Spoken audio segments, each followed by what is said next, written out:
Sehr geehrter Herr Vizekanzler und Bundesminister Klingbeil, Exzellenzen, lieber Johannes, liebe Kollegen, Gäste und Freunde der Hertie School und des Jacques Delors Centers. Es ist mir eine große Ehre, Sie heute hier sowohl vor Ort als auch online im Livestream begrüßen zu dürfen. Mein Name ist Cornelia Woll und ich bin die Präsidentin der Hertie School. Das Thema des heutigen Abends, Deutschlands Investitionsstrategie und die Zukunft der Europäischen Union, berührt eine der zentralen Fragen unserer Zeit. Wie können wir ökonomische Handlungsfähigkeit, demokratische Legitimation und europäische Solidarität in Einklang bringen? Seit Jahren dreht sich die öffentliche Debatte darum, dass Deutschland zu wenig in Infrastruktur, Digitalisierung, Energie, Sicherheit oder Bildung investiere. Die Angst, im internationalen Wettbewerb zurückzufallen, ist groß. Doch zugleich stehen wir vor den institutionellen Herausforderungen der europäischen und nationalen Finanzarchitektur. Was bedeutet eine veränderte deutsche Investitionspolitik für die anderen Mitgliedsländer? Für welche europapolitische Vision steht die neue Bundesregierung? Es ist ja schon nicht einfach, sich in Deutschland zu einigen, aber wie macht man das mit 27 Ländern in Europa? Wie kann Europa gemeinsam den Herausforderungen begegnen? Wir freuen uns außerordentlich, dass Herr Minister Klingbeil heute seine Perspektive auf diese und viele weitere Fragen mit uns teilt. Lars Klingbeil ist seit Mai Bundesminister der Finanzen und Vizekanzler und seit 2021 Co-Vorsitzender der SPD. Von 2017 bis 2021 war er Generalsekretär der SPD und sitzt seit 2009 als Vertreter des Wahlkreises Rothenburg I Heidekreis im Bundestag. Unter seiner Leitung wird derzeit ein rekordbrechendes Investitionspaket geschnürt, das nicht nur Deutschlands innere Modernisierung zum Ziel hat, sondern auch Impulse für die Europäische Union entfalten soll. Den anschließenden Austausch mit Herrn Bundesminister Klingbeil wird Dr. Johannes Lindner moderieren, Co-Direktor des Jacques Delors Centers, wo er den Think Tank leitet und sich mit wirtschafts- und finanzpolitischen Thesen befasst. Johannes Lindner ist bestens vertraut mit den Herausforderungen und Dynamiken der europäischen Finanzarchitektur, unter anderem aus seiner langen und einschlägigen Karriere bei der Europäischen Zentralbank, wohin er, zu unserem großen Bedauern, im nächsten Monat zurückkehren wird. Mein ganz besonderer Dank gilt daher Johannes, Linda Hewitt und dem gesamten Team des Jacques Delors Centers, die diese Veranstaltung heute Nachmittag ermöglicht haben. Für die Hertie School und das Jacques Delors Center ist es ein Kernanliegen, Räume für Debatten zu öffnen und Wissenschaft, Politik und Zivilgesellschaft zu einem konstruktiven Austausch zusammenzuführen. Damit heiße ich Sie noch einmal herzlich willkommen und freue mich auf eine inspirierende Rede von Herrn Bundesminister Klingbeil sowie eine kritische und erkenntnisreiche Debatte im Anschluss. Vielen Dank.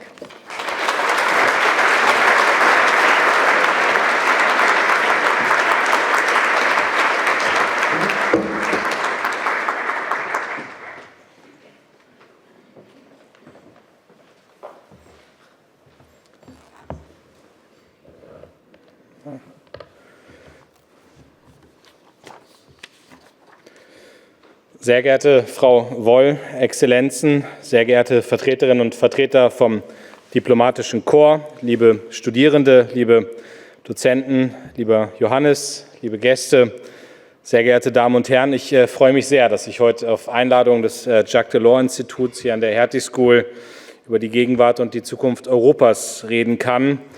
Und den vielleicht wichtigsten Satz will ich gleich zu Beginn sagen, weil ich glaube, es ist die wichtigste Aufgabe meiner politischen Generation, dass wir Europa erfolgreich machen. Ich habe selbst großen Europäern der Vergangenheit, etwa Jacques Delors, Helmut Kohl oder François Mitterrand, zu verdanken, dass ich als jemand, der 1978 geboren wurde, in einer Zeit aufwachsen durfte, die von großer Zuversicht geprägt war. Von Zuversicht, dass Europa Frieden bringt, von Zuversicht, dass Europa Wachstum und Wohlstand bringt, von Zuversicht, dass Europa Menschen, Sprachen und Kulturen über Grenzen zusammenbringt. Die Welt ist heute aber eine andere als in der Zeit, in der ich aufgewachsen bin. Wir müssen heute feststellen, dass Zuversicht an vielen Stellen Unsicherheit gewichen ist. Russland hat einen brutalen, völkerrechtswidrigen Angriffskrieg gegen die Ukraine begonnen und droht und bedroht damit auch die Sicherheit unseres Kontinents. Der Krieg ist seit über 3,5 Jahren die grausame Realität in Europa. Und obwohl es um einen Krieg in Europa geht, sind es die Vereinigten Staaten von Amerika, die der russische Präsident Putin als wichtigsten Verhandlungspartner sieht. Und er sieht eben nicht Europa als Verhandlungspartner. Ich bin dem Bundeskanzler Friedrich Merz sehr dankbar, mit wie viel Engagement er Europa in die Verhandlungen einbringt. Und dennoch, das will ich hier sagen, ärgert es mich, dass die Europäer nicht mal am Katzentisch sitzen, wenn es um die sicherheitspolitische Zukunft unseres Kontinents geht.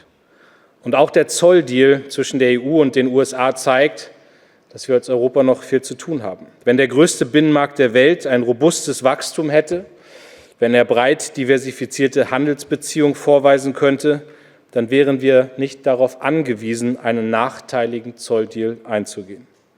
Ich kann erklären, warum alles so ist, wie es ist, aber ich sage Ihnen auch, sehr geehrte Damen und Herren, ich will mich nicht damit abfinden.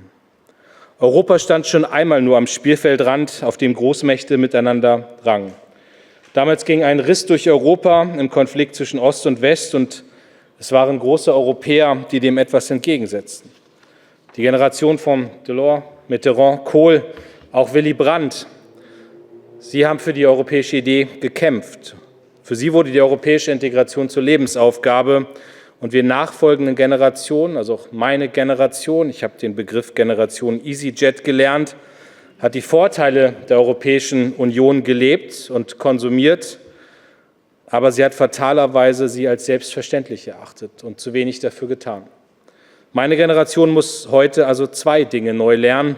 Zum einen müssen wir Europa verteidigen gegen die Feinde von innen und außen und zum anderen müssen wir beginnen, und zwar in großen Schritten Europa zu reformieren, damit es stärker wird. Es sind die europäischen Ideen, die im wahrsten Sinne des Wortes unter Beschuss stehen. Ich war vor einem Monat erneut in Kiew. Ich habe gemeinsam mit dem Kiewer Bürgermeister Vitali Klitschko in einem Wohngebiet in Kiew gestanden, das Ende Juli, ein Wohnhaus, das Ende Juli von russischen Raketen morgens um 5 getroffen wurde. Mehr als 150 Menschen wurden verletzt, mindestens 16 wurden getötet. Und ich sage Ihnen, wenn man auf die Bilder, die dort aufgereiht sind, der Toten guckt, tote Kinder, tote Familien, darunter auch eine Familie, die aus dem Kriegsgebiet geflohen war und seit wenigen Tagen in Kiew Obdach gefunden hatte und dann dort unter Putins Raketen ermordet wurde, dann treibt einen das Tränen in die Augen, wenn man diese Bilder sieht. Und als ich mit Vitali Klitschko von diesem Ort wegging, kamen wir an Familien vorbei, die auch in beschädigten Wohnungen lebten und die sich gerade draußen aufhielten. Und Vitali Klitschko sagte, hier ist eine Delegation aus Deutschland. Und ich hörte, dass die Menschen dort etwas sagten und Vitali übersetzte mir das Ganze und sagte, Sie haben gerade gesagt, danke Deutschland, ihr seid wahre Freunde und auf euch können wir uns verlassen. Ich sage Ihnen, dieser Moment hat mich mit Stolz berührt. Ich weiß, wie schwierig manche Debatte in den letzten 3,5 Jahren war, aber wir haben uns Vertrauen unserer ukrainischen Freunde aufgebaut und mich hat es stolz gemacht, dass ich in diesem Moment wieder mal wusste, wir stehen als Deutschland an der richtigen Seite, sehr geehrte Damen und Herren.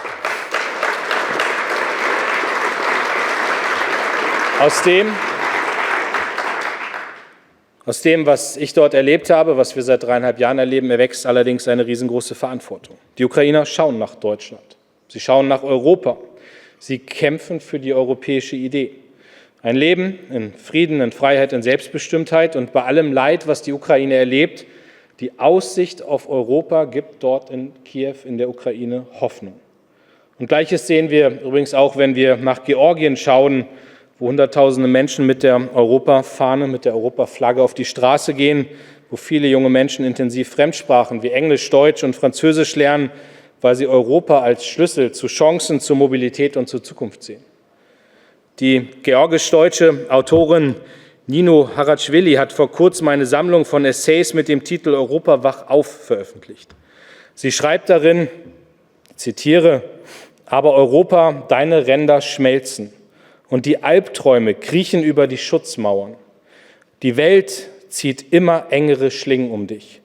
Denn die anderen Länder sind nicht so gut erzogen wie du. Während du dich noch an gutbürgerlichen Tischmanieren abarbeitest, ist dein großer, dein unersättlicher Nachbar, ich weise darauf hin, gemeint ist hier Russland, längst mit den Händen schmatzt dabei, das Fett und das Blut rinnt ihm das Kinn hinunter. Und dieses Kapitel endet mit der Aufforderung: Europa, wir brauchen dich. Ihr erster Essay ist ein Weckruf an Europa, erwachsen zu werden, die Herausforderung der Welt anzunehmen und darauf zu reagieren. Und dieser Essay ist auch eine Liebeserklärung an die europäische Idee. Er endet mit der flehenden Frage: Und so lass mich wissen, Europa, bitte sag uns, wie viele Opfer brauchst du noch als Beweis unserer Liebe? Ich finde es bezeichnend, sehr geehrte Damen und Herren, dass heute die größte Leidenschaft für die europäische Idee außerhalb der Europäischen Union gelebt wird. In der Ukraine, in Georgien, auf dem Balkan. Wir hier nehmen die Freiheiten und die Vorzüge Europas als so selbstverständlich wahr, dass wir verlernt haben, dafür zu kämpfen. Ich bin fest davon überzeugt, wir brauchen heute mehr Europa. Wir brauchen es mehr denn je. Europa steht für die Demokratie, für Rechtsstaatlichkeit, für Freiheit, für Würde, für die Gleichheit seiner Bürgerinnen und Bürger. Das steht so in den Verträgen der Europäischen Union, unterschrieben von 27 Nationalstaaten. 450 Millionen Bürgerinnen und Bürger. Das ist ein mächtiges Bekenntnis und das ist eine gemeinsame Verpflichtung, die wir eingegangen sind. Über viele Jahrhunderte war Europa einer der blutigsten Kontinente der Welt. Die Gründung der Europäischen Gemeinschaft ist eine der größten zivilisatorischen Errungenschaften des 20. Jahrhunderts. Die EU zeigt, dass Kooperation uns stärker macht als Konfrontation und Konflikte. Und gerade in Zeiten, wo es andersorts dunkler wird, muss das Licht Europas heller strahlen. Von außen ist dieses Licht weiterhin zu sehen. Sorgen wir also dafür, dass es auch im Inneren neu entfacht. Die Bürgerinnen und Bürger in unseren Ländern erwarten zu Recht, dass Europa Wohlstand und Sicherheit bringt. Aber ich sage Ihnen auch, Europa steht heute am Scheideweg. Entweder wir raffen uns zusammen und entwickeln Europa weiter, oder Europa droht an Bedeutung weiter deutlich zu verlieren. Und ich weiß, gerade gab es schon den Verweis auf die Komplikation deutscher Politik, ich weiß, wie schwierig europäische Politik ist. Ich erlebe das als Finanzminister gerade selbst mindestens einmal im Monat, wenn ich beim ECOFIN und bei der Eurogruppe bin. Wie schwierig das ist, wenn in Brüssel Kompromisse gefunden werden müssen, wenn es kurzfristig um nationale Interessen geht und dann langfristig europäische Interessen übertrumpft werden. Und als Europäerinnen und Europäer, das kann ich Ihnen nach 4,5 Monaten ECOFIN sagen, verlieren wir uns viel zu häufig im Klein-Klein und denken nicht an das große Ganze, das wir eigentlich im Blick haben sollten. Es ist immer sehr einfach, auf die anderen und auf Brüssel zu schimpfen. Und ich will mich da gar nicht aus der Verantwortung nehmen, ich will Deutschland gar nicht aus der Verantwortung nehmen, denn zur Wahrheit gehört auch, dass wir uns in Deutschland auch viel zu lange im Status quo ausgeruht haben, und damit muss Schluss sein. Die neue Bundesregierung hat noch vor Beginn der neuen Legislatur deutlich gemacht, für uns stehen Wohlstand und Sicherheit an oberster Stelle. Als größte Volkswirtschaft in Europa übernehmen wir in Deutschland eine Führungsrolle, eine Führungsverantwortung. Und der Bundeskanzler und ich sind uns einig, wir wollen vorangehen in Europa als Deutschland. Das ist keine Drohung. Ich glaube, das ist wichtig für Europa, dass Deutschland genau diese Führungsrolle einnimmt. Wir starten die größte Investitionsoffensive in der Geschichte unseres Landes. 500 Milliarden Euro, ein Sondervermögen für zusätzliche Investitionen in Infrastruktur und Klimaschutz. Verteidigungsausgaben, die bis 2029 auf 3,5% des Bruttoinlandsproduktes ansteigen werden. Und ich weiß noch genau, wie ich vor meinem ersten ECOFIN war und mich auch deutsche Journalisten gefragt haben, ob die europäischen Partner das nicht kritisch sehen mit den 500 Milliarden. Wie sich das auf die europäischen Schuldenregeln auswirken würde. Und ich kann Ihnen hier nur sagen, egal ob das G7, G20, das bilaterale Termine sehen oder ob es eben der ECOFIN war, überall war die Erleichterung zu spüren, dass Deutschland endlich wieder eine stärkere Verantwortung übernimmt und dass wir investieren. Alle wissen, dass das in den letzten Jahren ein großes Problem war, dass Deutschland nicht investiert hat, und alle sind erleichtert, dass Deutschland endlich in die Offensive kommt, was Investitionen in unser Land angeht. Natürlich bedeutet das, und das auch gerade für mich als Finanzminister, eine große Verantwortung, das Geld zielgerichtet auszugeben und auch dringend notwendige Strukturreformen und die Konsolidierung im Haushalt anzugehen. Daran misst uns auch die Europäische Kommission. Auch das wird mir in den Gesprächen widergespiegelt. Aber ich kann Ihnen sagen, wir sind wild entschieden in der Bundesregierung, diese Punkte umzusetzen. Aber es geht insgesamt darum, dass wir Wachstum fördern, dass wir Arbeitsplätze sichern, dass wir unsere Gesellschaft gerechter machen und dass wir Sicherheit im Inland, aber auch in ganz Europa stärken. Unser finanzpolitischer Kurs, das sage ich mit völliger Überzeugung, ist gut für Europa. Wenn wir modernisierte Straßen und Schienen, wenn wir leistungsfähige Stromnetze, wenn wir KI-Rechenzentren und eine Weltklasse-Forschung in Europa haben und in Deutschland haben, dann schieben wir den europäischen Fortschritt an. Und wir haben da, sehr geehrte Damen und Herren, einiges aufzuholen. Das zeigt ein Blick auf die Zahlen. 1990 betrug der Anteil der EU am weltweiten BIP noch 30%. Bis heute hat sich das ungefähr halbiert. Die USA konnten im gleichen Zeitraum ihren Anteil leicht erhöhen auf 25% und China hat sich fast verzehnfacht. Natürlich gibt es externe Gründe für unsere wirtschaftliche Schwächephase.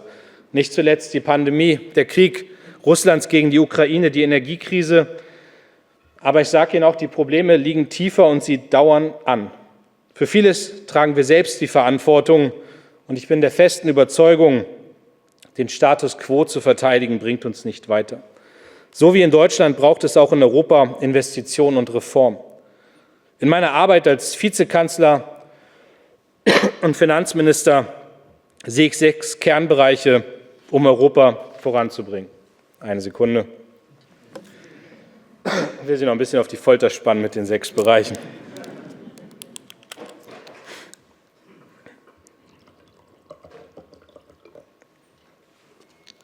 Erstens Wohlstand und Investitionen in gemeinsame öffentliche Güter. Schienen und Straßen, die Europa verbinden, grenzüberschreitende Strom- und Wasserstoffnetze, sichere Außengrenzen der EU, europäische Forschung, Innovation, europäische Austauschprogramme und auch unsere gemeinsame Sicherheit. Das sind Produkte, die uns in Europa alle verbinden und von denen wir gemeinsam profitieren werden. Und das gilt dann auch schon sehr konkret mit Blick auf den nächsten mehrjährigen Finanzrahmen der Europäischen Union. Mein Ziel ist, dass wir einen modernen EU-Haushalt haben, der klare Prioritäten setzt, der sich auf die Ausgaben konzentriert, die wir in Europa dringend gemeinsam angehen müssen. Und wir müssen die Frage beantworten, wofür wollen wir als Europäer mehr Geld gemeinsam ausgeben und wo wollen wir weniger ausgeben? Wir müssen genau gucken, dass wir aus jedem Euro das meiste rausholen. Und ich bin der festen Überzeugung, unsere Ausgaben brauchen einen klaren Fokus auf öffentliche europäische Güter, die im Interesse einer nachhaltigen Finanzierung des EU-Haushaltes auch die Frage nach neuen europäischen Eigenmitteln dann verbinden müssen. Ich bin offen für eine Diskussion darüber, auch im Bereich der Steuern von einer strikten Einstimmigkeit abzurücken.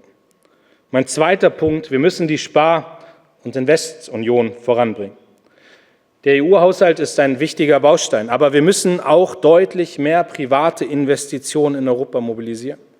Wir haben viele innovative Start-ups und Unternehmen, die in Europa investieren und wachsen wollen, aber immer wieder sprechen mich Unternehmerinnen und Unternehmer an, die nicht an die notwendige Finanzierung kommen, die sie hier eigentlich bräuchten. Und aus Innovation Made in Europe wird dann ein Business Case in den USA oder sogar in China.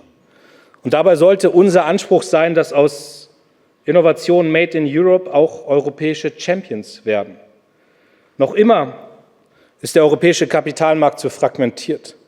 Noch immer ist es zu schwer für junge Unternehmen in Europa an Geld zu kommen. Und ich sage Ihnen sehr klar, das können wir uns nicht mehr länger leisten. Ich bin da übrigens mit meinem französischen Kollegen Éric Lombard mir einig. Unter Leitung des ehemaligen Gouverneurs der Banque de France, Christian Noé, und unter Leitung meines Amtsvorgängers Jörg Kukies haben wir daher eine Taskforce eingerichtet, die konkrete Vorschläge für die Verbesserung der Rahmenbedingungen für europäische Start-ups und Scale-ups vorlegen soll. Und wir müssen, und das ist meine feste Überzeugung und vielleicht auch das Wichtigste, was ich als Finanzminister mit leisten kann, wir müssen den tieferen Kapitalmarkt in Europa dringend vorantreiben. Und da müssen wir auch die nationalen Interessen zurückstellen. Ich bin fest davon überzeugt, wenn wir nur in den europäischen Versammlung sitzen und im ECOFIN und im Europäischen Rat und alle beharren auf das nationale Interesse, dann werden wir bei Themen wie dem Kapitalmarkt nicht vorankommen. Und deswegen erwarte ich, und das gilt dann auch für uns in Deutschland, dass wir bereit sind, Kompromisse zu schmieden und das Ganze als geoökonomische Antwort auf die Herausforderungen dieser Welt auch sehr schnell. Und drittens rede ich vom Binnenmarkt. Auch wenn der europäische Binnenmarkt der weltweit größte ist, bleibt er weit unter seinem Potenzial. Wir sehen nationale Alleingänge, wir sehen ein Vergolden europäischer Richtlinien bei der Umsetzung in nationale Gesetze. Und das Ergebnis sind interne Handelsbarrieren und eine Fragmentierung in nationale Märkte. Und wir können uns zu Recht über die Zölle von Trump aufregen, aber wenn wir unsere eigenen Hausaufgaben nicht machen, dann brauchen wir gar nicht erst auf andere zu zeigen. Wir müssen da besser werden. Und ich will Ihnen nur ein Beispiel nennen. Die gegenseitige Anerkennung von Qualifikation und harmonisierte Mindeststandards sind ein wichtiger Hebel, von dem Deutschland direkt profitiert. Wir brauchen gut ausgebildete Fachkräfte hier vor Ort, damit wir das neue Sondervermögen auch auf die Straße bekommen. Ob sie ihr Können in Madrid oder in Sofia gelernt haben, sollte uns dabei egal sein. Es ist gut, dass Frau von der Leyen angekündigt hat, eine Single Market Roadmap vorzulegen. Wir werden das als Bundesregierung nach Kräften unterstützen. Und ich sage Ihnen ja auch, wir brauchen weniger Bürokratie, bessere Regulierung und an vielen Stellen mehr gemeinsame europäische Regeln, damit Unternehmen im Binnenmarkt nicht ständig mit 27 unterschiedlichen Regimes zu kämpfen haben. Die Kleinstaaterei ist eines der größten Investitionshemmnisse, das wir in Europa haben. Mein vierter Punkt, die Handelspolitik. Und wenn ich schon beim Thema Kleinstaaterei bin, wir hatten in Europa in den letzten Jahren eine ziemlich schädliche Dynamik mit Blick auf neue Handelsabkommen. Aus Angst vor brasilianischem Käse im Supermarkt oder Chlorhühnchen in der Tiefkühltruhe wurden immer wieder wegweisende Handelsabkommen verhindert. Aber ich denke, spätestens jetzt, als Antwort auf Trumps Zollpolitik, müssen wir neue Handelsabkommen mit Partnern überall auf der Welt abschließen. Und ich sage Ihnen, die Partner stehen Schlange. Es ist gut, dass die Kommissionspräsidentin den Abschluss von Mercosur jetzt endlich auf den Weg gebracht hat und den Abschluss eines Handelsabkommens mit Indien bis Ende des Jahres angekündigt hat. Europa hat mehr als jeder andere Kontinent ein enormes Interesse daran, regelbasierten Freihandel zu erhalten und ein Gegengewicht zu den jüngsten Trends in der internationalen Handelspolitik zu setzen. Trumps Zölle, davon bin ich fest überzeugt, kennen nur Verlierer. Sie bedrohen die US-amerikanische Wirtschaft vielleicht noch stärker als die europäische, aber die Unsicherheit, das Gift, das einfließt in die wirtschaftliche Entwicklung, das spüren wir überall. Mein fünfter Punkt, eine strategische Industriepolitik. Wir müssen uns in Europa auf diese neuen geoökonomischen Dynamiken, die ich angesprochen habe, einstellen. Aber wir dürfen nicht naiv sein, wenn andere nicht nach den gleichen Regeln spielen. Gerade China, aber auch die USA gehen auf sehr unterschiedliche Weise sehr strategisch vor, um ihre eigene Industrie zu schützen, ihre Wettbewerbsfähigkeit zu stärken und ihre Arbeitsplätze zu sichern. Europa muss in der Lage sein, seine Interessen besser durchzusetzen. Und daher braucht Europa eine strategische Industriepolitik. Dazu gehört beispielsweise die grüne Zukunftstechnologie oder Technologien wie Wasserstoff, Batterien oder Elektromobilität. Um kritische Komponenten wie moderne Halbleiter oder Batterien in Europa aufzubauen, kann auch Buy European der richtige Ansatz sein. Auch hier bin ich mir mit meinem französischen Kollegen Éric Lombard einig. Bei vielen Investitionen in Straßen und Brücken, in Schienen, die wir jetzt auf den Weg bringen, möchte ich zum Beispiel, dass Stahl aus europäischer Produktion verbaut wird. Und hierbei kann übrigens auch ein Tariftreuegesetz helfen, denn die chinesischen Stahlwerke, die bezahlen nicht nach Tarif. Mein sechster Punkt ist die Verteidigungsfinanzierung. Ein Bereich mit großem Innovationspotenzial ist der Verteidigungssektor. Und wir werden in den kommenden Jahren viel mehr ausgeben für unsere Sicherheit. Überall in Europa steigen die Verteidigungsausgaben. Aus jedem Euro, den wir für Verteidigung ausgeben, müssen wir mehr Sicherheit bekommen, als das heute der Fall ist. Ein Beispiel: Die Europäer operieren mit 12 verschiedenen Typen von Kampfpanzern, während die USA nur einen haben. Es ist also kein Wunder, dass unsere Beschaffung viel weniger effizient und teurer ist als die der USA. Die Kosten für Nichtkooperation der Mitgliedstaaten im Verteidigungsbereich werden auf jährlich zwischen 18 und 57 Milliarden geschätzt. Wir nutzen also nicht die größten Vorteile, die ein europäischer Binnenmarkt mit sich bringt, und wir verschwenden dabei offensichtlich Ressourcen. Wir brauchen also einen europäischen Binnenmarkt der Verteidigung, der gleiche Wettbewerbsbedingungen für die Industrie hat, der die gleichen Standards und die Interoperationalität und weniger Ausnahmeklauseln wegen nationaler Sicherheitsinteressen beinhaltet. Und wir sollten auch bei den gemeinsamen Rüstungsprojekten vorankommen. Das ist bei neuen Verteidigungssystemen sicher einfacher als bei denen, die heute schon existieren. Das sehen wir beispielsweise bei der Drohnenabwehr. Hier sollte die Rüstungsindustrie zusammenarbeiten und die Erkenntnisse der Ukraine in der Drohnenbekämpfung gemeinsam nutzen. An vielen Stellen, und das erlebe ich auch unter den Finanzministern, sind die Verhandlungen dazu aber festgefahren. Und wir kommen nur in Trippelschritten voran. Das kann und das darf nicht unser Anspruch sein. Wir müssen also größer denken. Und ich will hier sagen, an Jacques Delors kann man sich dabei ein gutes Beispiel nehmen. Er ist ein gutes Vorbild. Sehr geehrte Damen und Herren, in den 80er Jahren wuchsen in Europa schon einmal die Zweifel an der Wirtschaftskraft der Europäischen Gemeinschaft. Einige Mitgliedstaaten, allen voran Großbritannien, forderten weniger Europa. Man sprach von der Eurosklerose, die den Kontinent im Wettbewerb mit den USA und Japan lähmte. Und 1985 wurde dann der Sozialdemokrat Jacques Delors Kommissionspräsident. Seine Antwort war nicht weniger Europa, sondern es war mehr Europa. Er wollte die wirtschaftliche Stärke des Kontinents erhöhen. Dank seiner Initiative wurde 1993 der größte Wirtschaftsraum der Welt geschaffen, der europäische Binnenmarkt. Die Wirtschafts- und Währungsunion folgte. Dieses visionäre Denken hat Europa verändert. Es hat Europa stärker gemacht und den Menschen in Europa Wohlstand gebracht.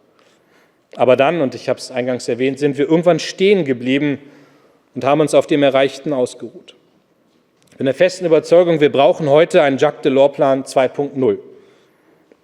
Und an Ideen mangelt es ehrlicherweise nicht. Lieber Johannes Lindner, du hast als Co-Direktor des Jacques Delors Center in den letzten Jahren und die europapolitische Debatte in Berlin immer wieder bereichert. Du hast die Debatte vorangetrieben, du hast dafür gesorgt, dass es genau diese Ideen gibt.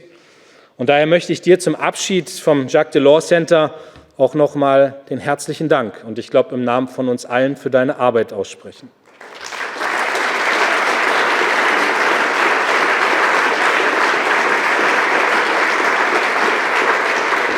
Und lieber Johannes, ich hoffe, ich darf das sagen, ohne dir zu schaden. Auch ich persönlich will mich bei dir bedanken für viele Inputs, die du mir geliefert hast und manches, an dem ich gearbeitet habe, dadurch noch mal deutlich verbessert hast, dass du immer mit Ratschlag und mit Ideen zur Seite standest. Ich bin mir sicher, du wirst der europäischen Integration und all dem, was wir hier besprechen und wofür wir mit Leidenschaft kämpfen, auch in deiner neuen Funktion als wertvoller Impulsgeber erhalten bleiben. Wir beide haben oft über die Berichte von Mario Draghi und Enrico Letta gesprochen, die Referenzpunkte in der europapolitischen Debatte geworden sind. Diese Debatte zeigt eindringlich, wie Europa immer stärker von externen Krisen bedroht ist, die alle Länder in der Europäischen Union gleichermaßen betreffen. Die Pandemie, Russlands Krieg, die Energiekrise, das alles führt zu geteilten Herausforderungen, die wir gemeinsam in Europa zu lösen haben. Aber was sind diese geteilten Aufgaben? Aus meiner Sicht ist das zuallererst sind es die beiden Versprechen, auf dessen Grundlage die EU gegründet wurde, nämlich Frieden und Wohlstand. Kein Land in der EU ist sicher, wenn die Sicherheit eines anderen Mitgliedstaates bedroht ist. Und kein Land kann alleine sein wirtschaftliches Potenzial ausschöpfen. Und deshalb zum Abschluss mein Appell: Wir müssen eine neue Leidenschaft für Europa entfachen. Und das kriegen wir nur gemeinsam hin, denn auch das wusste Jacques Delors, und ich zitiere: Niemand verliebt sich in einen Binnenmarkt. Und weil Delors uns so viele schöne Zitate hinterlassen hat, ende ich mit einem weiteren. Auf geht's, Kopf hoch, der Frühling Europas liegt noch vor uns. Vielen Dank fürs Zuhören, vielen Dank für die Einladung und ich freue mich jetzt auf die Diskussion. Danke.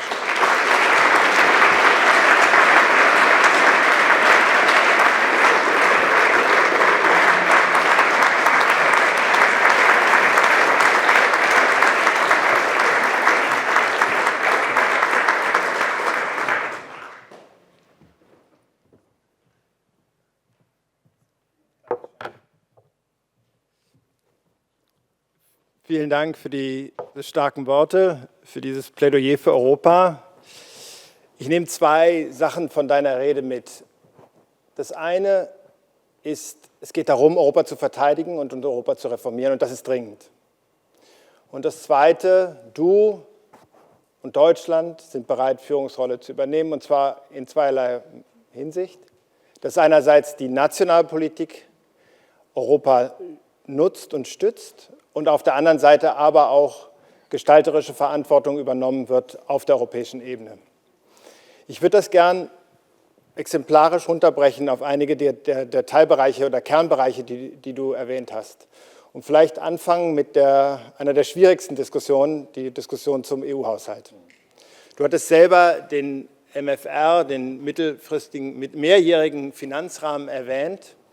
Da hat die Kommission jetzt einen Vorschlag vorgelegt, wenn man die Schulden, die zurückgezahlt werden müssen für Next Generation EU, wenn man die herausnimmt und einfach den Anstieg im Vergleich zu dem vorherigen Mehrjahresplan sich anguckt, ist es ein nur begrenzter Anstieg, aber eine klare Repriorisierung hin zu den Investitionsprioritäten, die gemeinsamen öffentlichen Güter, die du angesprochen hast. Die Bundesregierung hat eher zögerlich reagiert, ob der Größe des Vorschlags, und die Stimmen von den Vertretern der Landwirtschaft, der Regionen, nicht nur hier, sondern auch in den anderen Mitgliedstaaten und auch im Parlament, waren sehr kritisch und laut. Besteht nicht die Gefahr, dass wir wieder in eine Situation kommen, dass bei all dem Druck dann das Erste, was wegverhandelt wird, genau diese gemeinsamen öffentlichen Investitionsprioritäten sind? Und wo und wie siehst du da die Rolle Deutschland auch als Vorreiter, das zu verhindern? Also natürlich muss ich hier offen sagen, dass diese Gefahr besteht. Also ich lerne ja auch gerade noch zusätzlich über europäische Aushandlungsprozesse und glaube, dass es da sehr starke Lobbygruppen gibt, die sich natürlich in diese Debatte einmischen werden. Aber ich glaube, dass das, was wir uns bewusst machen müssen, und deswegen fängt es mit der politischen Debatte an, ist ja, brauchen wir diese gemeinsamen öffentlichen Güter oder brauchen wir sie nicht? Und ich glaube, da gewinnt man die Diskussion sehr stark. Und ich sehe auch, dass die Kommission genau diese Frage pusht. Übrigens, ich sehe auch gar nicht, wie wir es sonst hinbekommen sollten, all die Dinge, die ich gerade angesprochen habe, zu finanzieren. So, und das heißt aber, es wird auch mit Einschnitten in anderen Bereichen verbunden sein. Aber genau diese harte Diskussion erwarte ich, dass sie von der Kommissionsführung geführt wird. Und ich finde, wir müssen sie auch als Mitgliedstaat führen. Und wir werden nicht alles so weitermachen können, wie das bisher der Fall ist. Aber wenn wir wollen, und das ist ja der Hauptpunkt, dass Europa stärker wird, dann brauchen wir die öffentlichen Güter, dann brauchen wir die Sicherheit, dann brauchen wir die Investitionen in Infrastruktur und Digitalisierung, und die müssen dann auch über den EU-Haushalt ermöglicht werden. Und deswegen wird es diese Debatten geben, aber ich bin mir sicher, wir haben die richtigen Argumente auf unserer Seite. Auch die Bereitschaft, unter Umständen dann innerhalb Deutschlands gegen die Bundesländer, das auch durchzudiskutieren. Ich bin da stabil und ich gehe davon aus, der Bundeskanzler auch. Ein wichtiger Aspekt der gemeinsamen Investitionsprioritäten ist Industriepolitik. Und du hast erwähnt, die Chinesen machen strategische Industriepolitik, die USA machen strategische Industriepolitik. Wir in Deutschland sehen jetzt auch, dass sowohl die Infrastruktur modernisiert wird, aber auch wichtige Akzente in der Industriepolitik gesetzt werden sollen. Wie kann man es schaffen, beim Thema Buy European zu verhindern, dass es nicht Buy French, Buy German und Buy Spanish wird, sondern wirklich Buy European, also dass wir wirklich zu einer europäischen Koordinierung kommen. Du hattest das deutsche Tariftreuegesetz genannt. Wie kann man verhindern, dass das eben, oder wie kann man versuchen zu ermöglichen, dass das wirklich europäische Standards sind?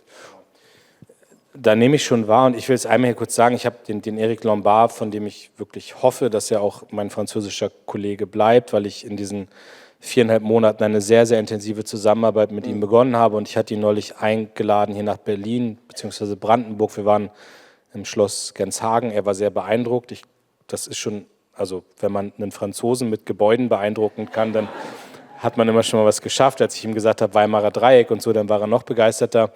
Und wir haben uns dann wirklich mal mit den ganz kleinen Teams nur hingesetzt und haben über ein paar strategische Punkte, also Kapitalmarktunion, aber auch genau über diesen Punkt der strategischen Industriepolitik geredet. Und wir waren uns einig, wir müssen jetzt mal eine ganze Reihe von Instrumenten prüfen, aber wir waren uns auch einig, es geht eben um europäische Produkte und es geht um europäisches Vorankommen. Und ich glaube, wenn die deutsch-französische Achse das am Ende treibt, dann verhindern wir auch, dass es am Ende um Spanien, Deutschland, Frankreich geht, sondern dass es dann wirklich auch um Buy European geht. Ich sage ein bisschen, mir fällt das manchmal noch schwer, in diesen Kategorien auch selbst Buy European zu denken, weil ich eigentlich der festen Überzeugung bin, wir brauchen offene Märkte und wir sollten das eigentlich nicht tun. Aber wenn man sieht, was andere China, USA machen, dann lande ich am Ende da, dass ich sage, wir müssen diese Wege jetzt zumindest ernsthaft prüfen, aber es dürfen eben keine nationalstaatlichen Wege sein, sondern wenn, dann muss es europäisch sein. Könnten Kaufprämien für E-Autos auch eine solche Buy-European-Option sein? Ich immer ein bisschen, also jetzt sage ich mal, als SPD-Vorsitzender kann ich mir vorstellen, als jemand, der einen Koalitionsvertrag unterschrieben hat, wo sie nicht drin auftaucht und wir haben es lange diskutiert und waren uns einig, dass es so eine Kaufprämie nicht gibt, aber dass es dann vielleicht steuerliche Anreize gibt, also dann eher so eine Dimension. Aber ich kann mir schon vorstellen, dass wir nochmal Schritte gehen, um auch den Kauf von europäischen Elektrofahrzeugen anzureizen. Ein Punkt, den du eben auch gerade noch mal erwähnt hast bei der Diskussion mit den Franzosen, ist die Spar- und Investitionsunion, die Mobilisierung privaten Geldes. Und die Integration des europäischen Kapitalmarktes ist eine wichtige Voraussetzung auch für die Förderung von Start-up und Scale-ups und die Rahmenbedingungen für die Finanzierung. Da ist ein Aspekt, der immer wieder genannt wird, der diese tiefere Integration vor allem verhindert. Das sind die vielen nationalen Regelungen im Bereich Unternehmensrecht, Steuerrecht, Arbeitsrecht, aber auch Insolvenzrecht. Und du hattest selber die Kleinstaaterei erwähnt, wo siehst du da Spielraum voranzukommen, auch in der Kooperation mit den Justizministern? Und das, was immer wieder vorgeschlagen wird und auch diskutiert wird, ist diese Idee eines 28. Regimes, gerade für innovative Unternehmen. Ich würde so weit gehen und sagen, eigentlich können wir da sehr schnell Tempo entwickeln, wenn alle bereit sind, sich ein Stück zu bewegen. So, und ich sage jetzt mal auch hier, wir sind ja unter uns, ich habe ein wahnsinnig beeindruckendes Ministerium. Also ich bin wirklich also ich wusste vorher schon, dass das Finanzministerium toll ist und ich erlebe da jeden Tag wirklich das Beste, was man sich vorstellen kann an Kolleginnen und Kollegen, die da arbeiten. Aber ich merke natürlich bei diesen ganzen Themen, wenn du in ECOFIN gehst und über diese Fragen diskutierst, da wird sehr hart darauf geachtet, dass das nationale Interessen hochgehalten. Ich kann das auch aus Sicht verstehen. Jetzt glaube ich halt, wenn Jacques Delors so gehandelt hätte, dann wären wir heute nicht da mit Europa, wo wir sind. Und deswegen ist meine Überzeugung, und das will ich einfach nochmal sagen, dass am Ende, wenn Deutschland und Frankreich sich einig sind und geoökonomisch wann soll das denn passieren, wenn nicht jetzt? Also wann ist denn, jetzt ist doch der richtige Zeitpunkt, eine Kapitalmarktunion umzusetzen und zu sagen, wir gehen da jetzt mal richtig voran. Und ich erlebe im ECOFIN halt, dass da wahnsinnig technische Debatten sind, dass es wenig politisch ist, dass es nicht um das große Ganze geht. Und ich weiß, dass am Ende auch ich als deutscher Finanzminister bei dem Erreichen der Kapitalmarktunion Entscheidungen treffen muss, wo ich in Deutschland nicht nur Applaus kriege. Aber ich sage, das große übergeordnete Ziel, endlich einen gemeinsamen Kapitalmarkt mit 27 europäischen Staaten zu haben, ist größer als die Frage, komme ich ohne Kritik dadurch. So, und deswegen arbeite ich auch mit dem Eric Lombard jetzt genau an der Frage, kriegen wir mit Deutschland, Frankreich was hin und können wir die Frontrunner bei diesem Thema sein? Und das glaube ich eben schon, wenn Deutschland und Frankreich einen gemeinsamen Aufschlag hinkriegen, dann ist das schon sehr überzeugend. Und dann geht es um politischen Leadership. Es geht nicht also bei all dem, was du gerade gesagt hast, Insolvenzrecht, Verbraucherschutz, nationale Regeln, wenn von oben kommt der Bundeskanzler, der französische Präsident und die Finanzminister wollen das, dann muss das funktionieren. Das ist meine feste Überzeugung und wir brauchen es jetzt. Schön. Ich würde gerne öffnen. Nein, das macht Mut. Ich würde gerne öffnen und hätte eine Präferenz, dass Studierende sich trauen zu fragen. Wir sind hier in der Uni und ihr könnt auch gerne auf Englisch fragen, euch kurz vorstellen, aber auch natürlich auch andere Leute können sich kurz vorstellen, was fragen. Ich würde nur um den Bezug zur EU und Kürze bitten. Wir starten da mal.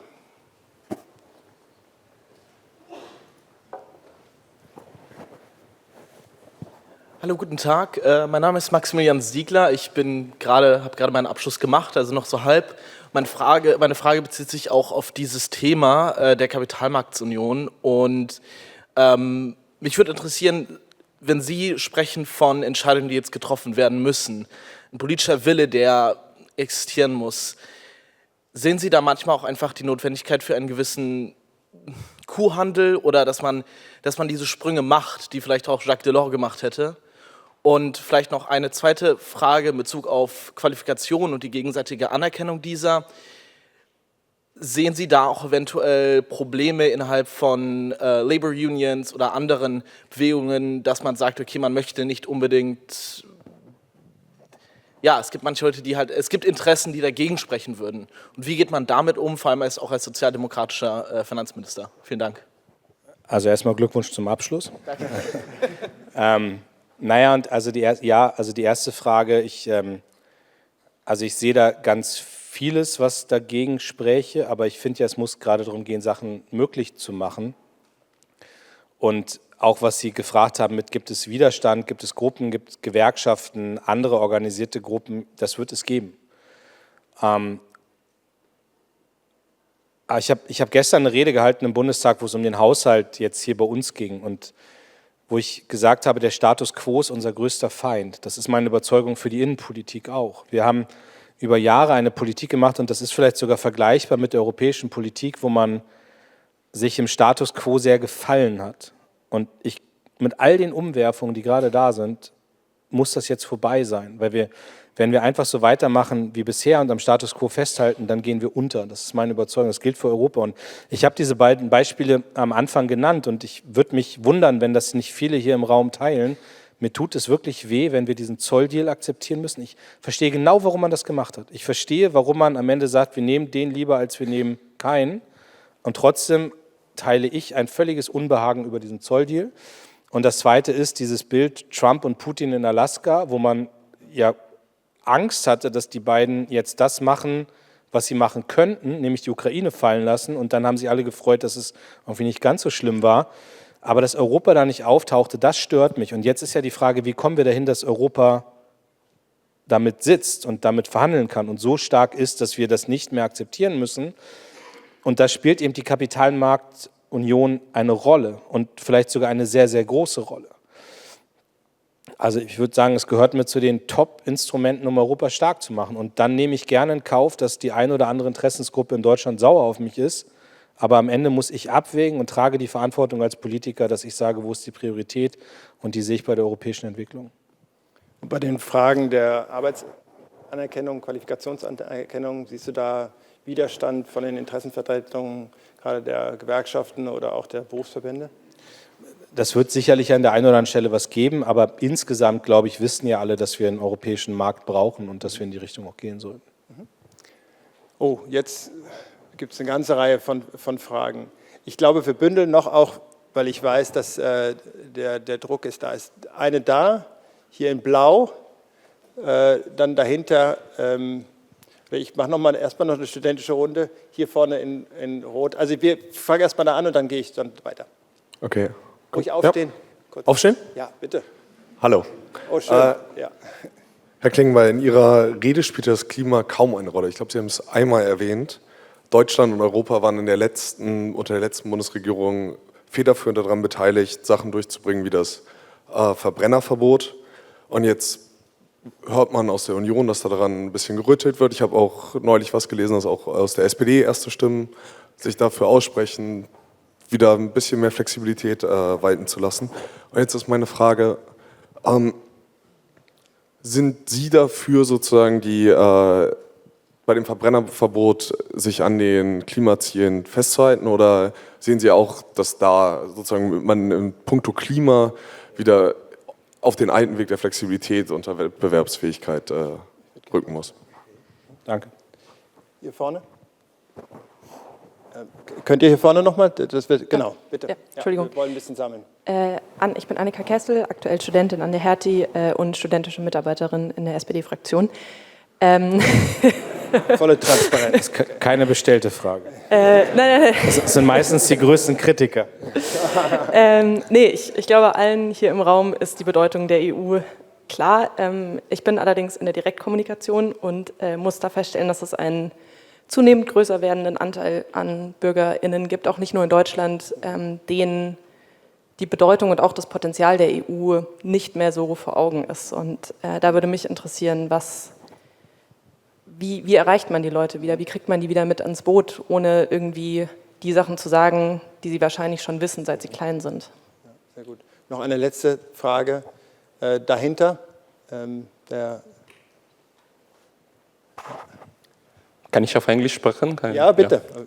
So I'm Dario, I'm a student here for the MPP, and I would like to bring some sort of Southern European perspective. Of course, you talk about investing, you talk about many projects we should deliver, many goals, but is it maybe the time also to reform the fiscal rules of the European Union? Would you go as far as saying then to do that we should a little bit reform the fiscal rules and the Stability and Growth Pact?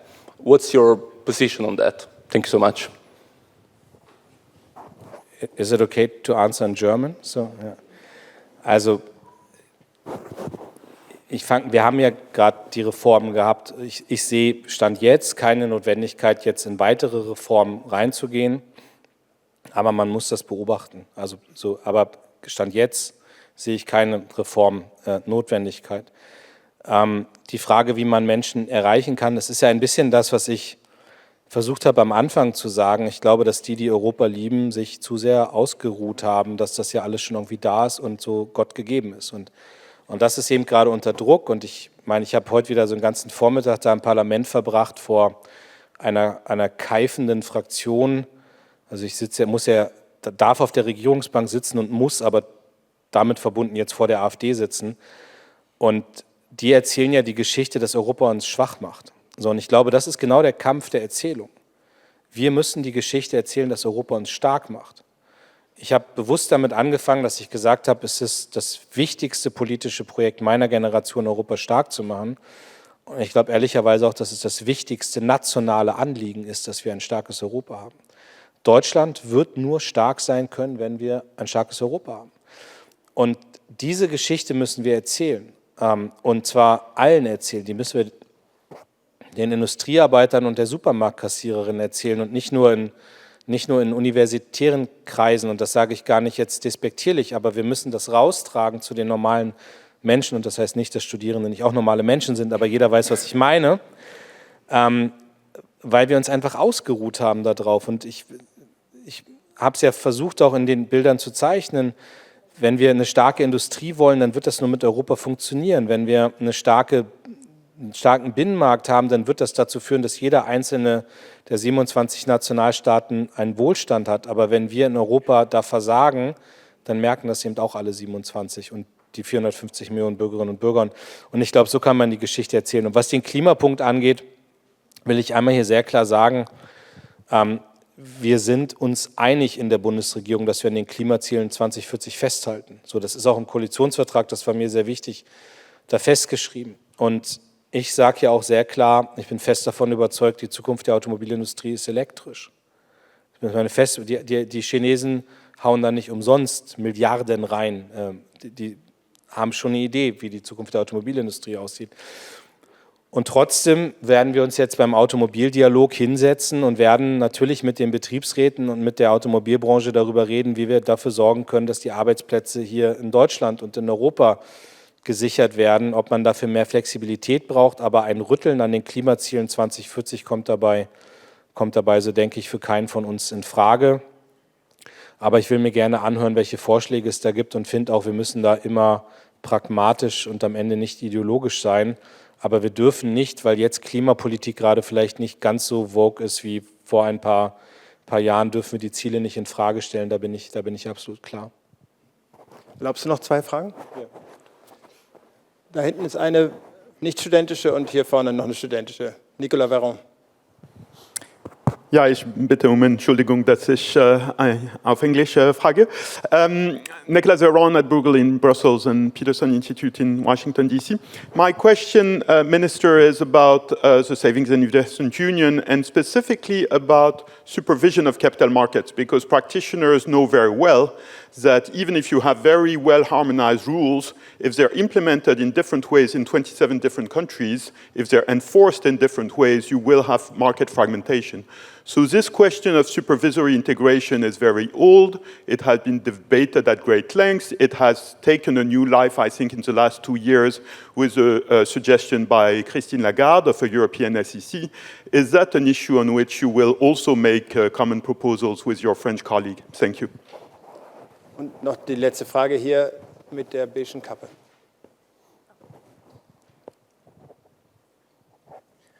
Ja, vielen Dank. Ich bin David Minkoff. Ich studiere auch hier an der Hertie School. Sie haben von europäischen Werten gesprochen und dabei insbesondere Rechtsstaatlichkeit und Gleichheit, Demokratie betont. Wie blicken Sie vor diesem Hintergrund darauf, dass eine der ersten Entscheidungen der Koalition war, die Grenzen zu schließen und Zurückweisungen an der Grenze wieder einzuführen? Weil ich denke, dass Rechtsstaatlichkeit immer auch in Bezug auf die Schwächsten unserer Gesellschaft gedacht werden muss. Wie blicken Sie auch auf die Reform des GEAS-Systems und die drohenden Menschenrechtsverletzungen in den Camps? Also zur ersten Frage. Wir sind uns mit Deutschland und Frankreich einig, dass wir die Kapitalmarktunion voranbringen wollen, aber wir sind uns noch nicht in jedem Punkt einig. Und der Punkt, den Sie angesprochen haben, das ist kein Geheimnis, gehört mit zu den offenen Diskussionspunkten zwischen Deutschland und Frankreich, wo Eric Lombard und ich uns aber vorgenommen haben, dass wir zu einer Lösung kommen. Aber ich kann heute noch nicht sagen, wie die aussieht, aber das ist einer der Punkte, wo man sich bewegen muss. Es ist noch nicht ganz klar, welche Seite und wie, aber da bringt es nichts, wenn wir uns jetzt noch 5 weitere Jahre lang die Sprechzettel in den europäischen Treffen vorlesen, sondern irgendwann muss man eine Entscheidung treffen. Und das haben wir uns vorgenommen, jetzt zu tun. Und der zweite Punkt mit GEAS. Es gibt Entscheidungen im Koalitionsvertrag, die hätte ich da nicht reingeschrieben, wenn ich bei der Bundestagswahl 51% gekriegt hätte als SPD. Aber das ist am Ende ein Kompromiss. Da sind für die einen manche Sachen wichtiger, für die anderen unwichtiger. Aber ich denke, was uns eint, ist, dass wir Migrationspolitik europäisch auf Beine stellen wollen. Und das ist mit GEAS verbunden, dass wir eine Stärkung der europäischen Migrationspolitik haben. Wenn in einer Selbstverständlichkeit gesagt wird, dass es zu Menschenrechtsverletzungen in den Außenlagern kommt, das sehe ich überhaupt nicht. Das ist am Ende eine Frage auch von, welche Standards sind da gesetzt, welche Regeln gibt es und wie werden diese Regeln überprüft. Aber mir ist es lieber, dass wir eine europäische Migrationspolitik haben, als dass wir das erleben, was in den letzten Jahren die Realität auf diesem Kontinent war, dass die Länder im wahrsten Sinne des Wortes sich die Verantwortung und damit auch die Menschen hin und her schieben und wir nichts Gesteuertes haben. Und deswegen ist es gut, dass wir das hart verhandelt haben, die Reform der europäischen Migrationspolitik, und dass wir jetzt auch im Kabinett GEAS verabschiedet haben und wir das Ganze jetzt schnell umsetzen wollen. Du hattest am Ende den Appell in deiner Rede zu sagen, wir müssen mehr Leidenschaft wagen. Ich denke, du hast hier leidenschaftlich diskutiert. Diese Leidenschaft für Europa wird Mut verlangen, Mut auch schwierige Schritte und Reformen zu machen. Den strahlst du aus. Viel Glück dabei. Wir werden das sehr eng beobachten vom Jacques Delors Center, von der Hertie School hier und auch in meinem neuen Job von der EZB. Vielen Dank. Vielen Dank.